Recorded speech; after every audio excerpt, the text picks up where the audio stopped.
मुगल साम्राज्य के खूबसूरत महलों और शानदार वास्तुकला के ठीक पीछे एक ऐसा खूनी खेल भी खेला गया था जिसने इस विशाल सल्तनत की जड़ों को हमेशा के लिए खोखला कर दिया। इस ऐतिहासिक चर्चा में आज हम औरंगजेब के उसी खूनी इतिहास को डिकोड करने वाले हैं।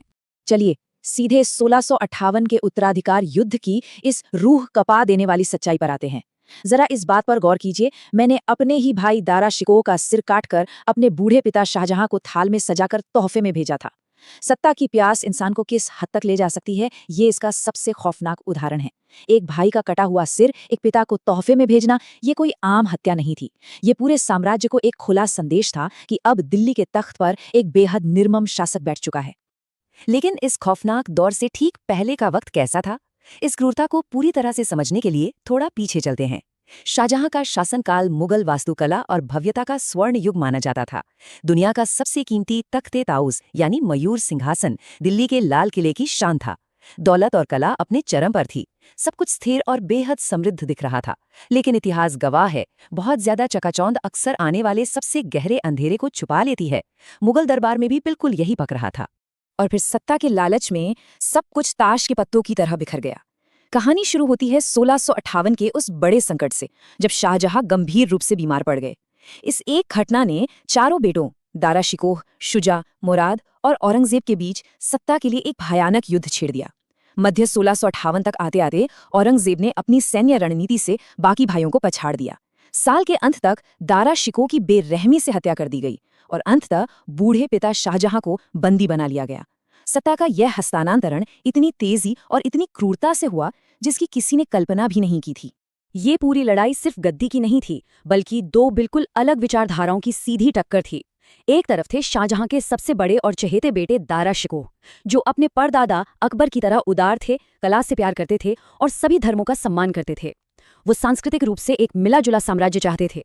और दूसरी तरफ था औरंगजेब, एक बेहद रूढ़िवादी, कट्टर, महत्वाकांक्षी और खूंखार सैन्य कमांडर। इन दोनों भाइयों के बीच का ये जमीन आसमान का अंतर ही वो असली चिंगारी थी जिसने पूरे साम्राज्य को इस भयानक गृह युद्ध की आग में धकेल दिया। इस पूरी लड़ाई का सबसे दर्दनाक अंजाम किसे भुगतना पड़ा? उसी इंसान को जिसने इस साम्राज्य को उसकी सबसे बड़ी भव्यता दी थी, यानी शाहजहां को। जिस बादशाह ने दुनिया की सबसे खूबसूरत इमारतें बनवाई, उसे औरंगजेब ने आगरा के किले की एक छोटी सी कालकोठरी में कैद कर दिया। जिंदगी के आखिरी 8 लंबे साल शाहजहां ने उसी कोठरी की सलाखों के पीछे बिता दिए, जहां से वो केवल अपनी महबूब पत्नी की निशानी ताजमहल को बेबसी से निहार सकते थे। नियति का ये मोड़ वाकई बहुत क्रूर और भावुक कर देने वाला था। खैर, दिल्ली के तख्त पर पूरी तरह काबिज होते ही औरंगजेब ने साम्राज्य का पूरा नक्शा ही बदल डाला। अकबर की स्थापित की गई उदार नीतियों को कूड़ेदान में डाल दिया गया और एक सख्त रूढ़िवादी शासन की नींव रखी गई। हिंदुओं पर जजिया कर दोबारा लगा दिया गया। कई ऐतिहासिक मंदिरों को नष्ट करके उनकी जगह मस्जिदें बनवाई गई। और तो और कला, संगीत, नृत्य और शराब पर पूरी तरह से पाबंदी लगा दी गई। जो मुगल दरबार कभी कला और संस्कृति से गुलजार रहता था, वहां अब सिर्फ सख्त पाबंदियों और डर का सन्नाटा पसर गया। अब इस चर्चा की एक बेहद दिलचस्प और थोड़े अलग किस्से पर आते हैं। दुनिया के सबसे बेशकीमती हीरे कोहिनूर की कहानी। ये सिर्फ एक हीरे का किस्सा नहीं है, ये औरंगजेब के उस अत्यधिक नियंत्रण और हर चीज पर अपना दबदबा बनाए रखने की सनक का एक बहुत बड़ा प्रतीक है। औरंगजेब को कला की बारीकियों से ज्यादा ताकत और दिखावे का शौक था, और उसका यही शौक बेचारे कोहिनूर के लिए एक बहुत बड़ी त्रासदी साबित हुआ।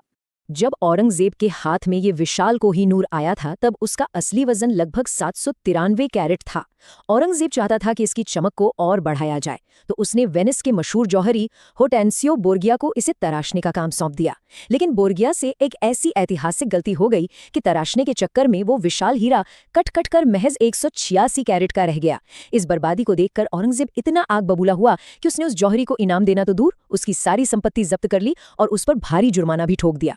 चलिए हीरे से अपना ध्यान हटाकर औरंगजेब की भौगोलिक महत्वाकांक्षाओं पर नजर डालते हैं। उसका शासनकाल करीब 49 सालों का रहा, जिसे 2 साफ हिस्सों में बांटा जा सकता है। पहले 22 साल उसने उत्तर भारत पर अपनी पकड़ मजबूत करने में लगाए, लेकिन असली खेल इसके बाद शुरू हुआ। औरंगजेब ने अपनी जिंदगी के अंतिम 27 साल दक्षिण भारत यानी दक्कन के अंतहीन और खूनी युद्धों में झोंक दिए। साम्राज्य को और फैलाने की इस अंधी दौड़ ने मुगलों की सेना और उनके खजाने दोनों को बुरी तरह से निचोड़ कर रख दिया। लेकिन दक्कन में औरंगजेब का सामना कोई आम लड़ाई नहीं थी। यहीं पर उसे अपने जीवन की सबसे महान और अजेय चुनौती मिली, छत्रपति शिवाजी महाराज। उनकी छापामार युद्ध नीति यानी गुरिल्ला वॉरफेयर मुगलों के पतन का एक बहुत बड़ा कारण बनी। शिवाजी महाराज के इन शानदार और अचानक होने वाले हमलों का औरंगजेब की विशाल सेना के पास कोई जवाब ही नहीं था। दक्षिण का ये युद्ध मुगलों के लिए एक ऐसा नासूर बन गया जिसने न केवल उनका सारा खजाना खाली कर दिया बल्कि उनके अजेय होने के घमंड को भी चकनाचूर कर दिया। इन लगातार चलने वाले युद्धों और आंतरिक असंतोष का नतीजा वही निकला जो अक्सर होता है। 3 मार्च 1707 को औरंगजेब की मृत्यु हो गई। इतने विशाल साम्राज्य का शासक होने के बावजूद उसकी अंतिम इच्छा के अनुसार उसे औरंगाबाद के पास एक बेहद साधारण सी कच्ची कब्र में दफनाया गया और उसके मरते ही जो साम्राज्य उसने डर और कट्टरता की नींव पर खड़ा किया था वो उसके कमजोर उत्तराधिकारियों के हाथों ताश के पत्तों की तरह तुरंत ढह गया। अगर इन सारी घटनाओं को एक शब्द में पिरोना हो तो वो शब्द होगा ह्यूबिस, यानी अत्यधिक अहंकार या वो खतरनाक अति आत्मविश्वास जो निश्चित रूप से इंसान के पतन का कारण बनता है। औरंगजेब की कहानी इसी ह्यूबिस का एक परफेक्ट उदाहरण है। उसे लगा कि वो क्रूरता, डर और विस्तारवाद के दम पर हमेशा राज करेगा, लेकिन सच तो ये था कि उसी के फैसलों ने उस साम्राज्य की कब्र खोद दी थी जिसे उसके पूर्वजों ने इतनी मशक्कत से बनाया था। इस चर्चा को खत्म करने से पहले एक बहुत ही गहरा सवाल जहन में आता है। क्या होता अगर दारा शिकोह बादशाह बनता? सोचने वाली बात है ना। अगर सत्ता उस उदार और कला प्रेमी भाई के हाथों में होती तो क्या भारत का इतिहास, हमारी संस्कृति और मुगल साम्राज्य का भविष्य कुछ और ही होता? ये एक ऐसा सवाल है जो इतिहास को करीब से जानने वालों को हमेशा सोचने पर मजबूर कर देता है। इस ऐतिहासिक सफर में साथ जुड़ने के लिए शुक्रिया। इस विचार पर जरूर गौर कीजिएगा।